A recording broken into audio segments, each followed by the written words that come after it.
Біріншіден сіздерді осындай Атырау еліне келіп өнер көрсетіп атқан еліміздің тыныштығы, тәуелсіздігіне 30 жыл толып жатыр.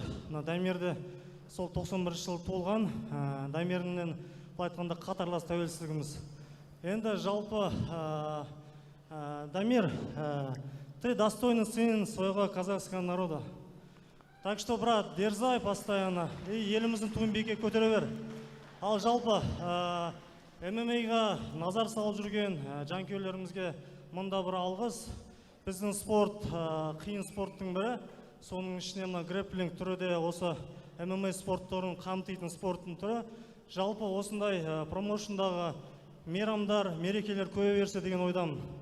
Енді біріншіден осындай Атырау халқының медет бауырымызға Алла разы болсын деймін. Өйткені мен шынымды айтсам осы темір тордың ішіне күресіп көрмеген, бірақ та маған ұнап қалды.